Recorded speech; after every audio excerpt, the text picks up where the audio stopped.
AITA for moving out of my dad's house because his girlfriend and her kid were moving in. I, 19M, turning 20 in a few weeks, moved out of my dad's house 4 months ago. It wasn't part of some long-term plan, and it definitely wasn't what he and I had originally discussed. But I couldn't stay, not when he told me his girlfriend and her kid were moving in. I just couldn't do it. Dad's been my main parent since forever. My mom left when I was still an infant, and he raised me alone. He did a good job too.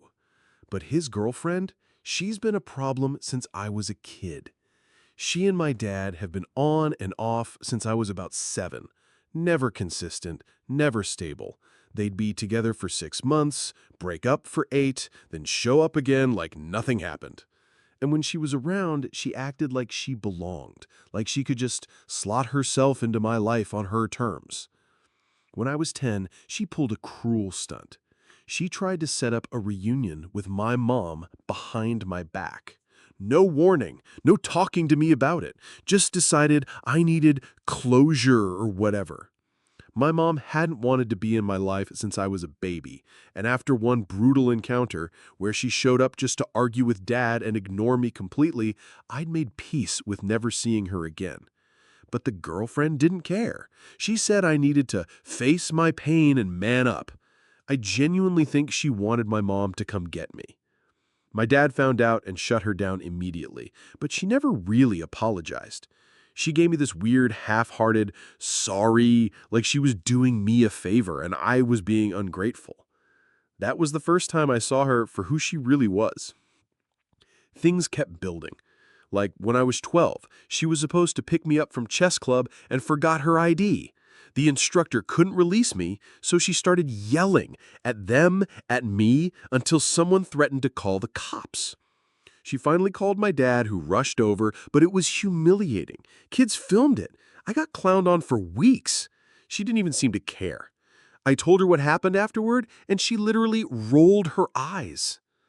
She also had this annoying habit of snapping her fingers in my face whenever I was on the phone with family. It didn't matter who I was talking to, my grandma, cousins, distant aunts, she'd snap and expect me to drop everything because she needed something. If Dad was there, he told her to stop, but if he wasn't, she'd chase me down to my room and do it anyway. It was like she couldn't stand the fact I had people I actually liked talking to. When I was 15, I put together an art portfolio for a summer program that I was really proud of. I showed it to Dad, and he said he hadn't seen me that excited in a while. Erica, on the other hand, flipped through the pages and said, "Why is it all so moody? You should draw something that doesn't make people uncomfortable." She suggested I focus on logos and ad design, things that could actually make money. I didn't say anything then, but after that, I stopped showing anyone my sketches. That was the first time I started to think maybe being passionate about something was a liability in that house. Then there was the trust thing. Dad and she had a bad breakup when I was 16. For once, I felt like it might be over for good. Then one night, she just showed up again, back in the house, holding Dad's hand. I didn't say much, but I made it clear I wasn't thrilled. My dad even asked her to help with my birthday planning, even though I just wanted to hang out with my friends. Dad asked what kind of dinner I wanted. I said I wanted to do something small at home, just him and me, maybe pizza and movies. Then I could go out the next day. Nothing big. He agreed. Then Erica got involved. She invited her coworkers and their kids, made it some awkward potluck party, took over the living room with scented candles and finger foods I didn't even like. At some point, she handed me a gift bag with men's cologne and a pair of socks. I remember sitting on the back steps alone while everyone mingled. I heard one of her friends say, "I thought this was his birthday." And Erica answered, "You know teens, so dramatic." My dad apologized to me afterward, said it got out of control. My high school graduation should have been one of the best days of my life. I was the first in my family to finish with honors, and my dad looked like he was going to burst from pride. He brought Erica, of course. While the ceremony was going on, she kept sighing like she was bored, tapping her heels, texting, and afterward, get this, she didn't even congratulate me. Not once. She just said, "Well, I hope college humbles you a little." I laughed, thought she was joking. She wasn't. Later, I found out she was annoyed that my name wasn't printed on the program's most involved list, even though that had nothing to do with me. Apparently, she would have walked out if Dad hadn't begged her to stay. A few months before Dad dropped the "they're moving in" bomb, Erica started invading her family over a lot more without asking. It turned into a pattern. I'd come home after work to find the kitchen taken over, my leftovers gone, and her teenage son playing my game console in my room like he lived there. Once I asked politely if they could give me a heads up next time. She told me, "This is our home, not your bachelor pad. Get used to sharing." When I brought it up to Dad later, he said I should try being more flexible.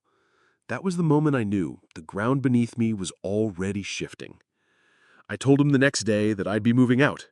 He told me I didn't want me to, said I wasn't being kicked out, but I couldn't live with someone I didn't trust, someone I actively disliked. He said I'd always planned to stay until I finished school. I said plans change. A few weeks after I moved out, I heard about the cheating. Turns out it happened during one of their off periods, but barely. I wasn't even surprised. What did surprise me was that my dad forgave her. He knew about it. They talked it out. He said he didn't want to throw away years of history over mistakes made in a confusing time. I tried not to say anything. Not my relationship, not my place. I'd made my exit and I wanted to stay out of it. But then Dad called me one night, voice tight, like he'd been holding it in all day, and said, "She's trying to build a real family now. Her kids need stability. You being away makes it harder on everyone. I don't want to force you, but I need you to think about coming back." It felt like a punch to the gut, because he wasn't just asking me to move back in. He was asking me to pretend like none of it ever happened. A few days after that, I got a call. I didn't recognize the number, but I answered anyway. Bad idea. It was her.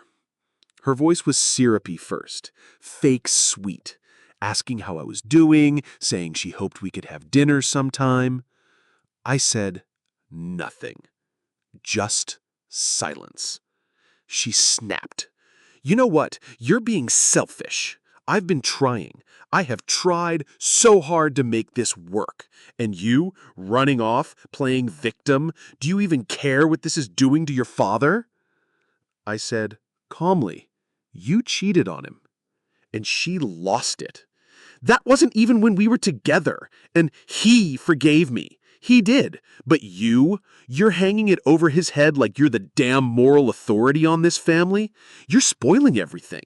This was supposed to be our chance, our blended family finally coming together, and you're ruining it because you're bitter." I hung up, blocked her number again. When Dad called after, I ignored it. I didn't have it in me to explain, for the 100th time, that this wasn't about punishing him. I just couldn't be part of that house, not if the cost was pretending I was okay. Was I wrong for moving out when I did? Should I have stayed and tried to make peace? Or did I save myself from a toxic situation before it was too late?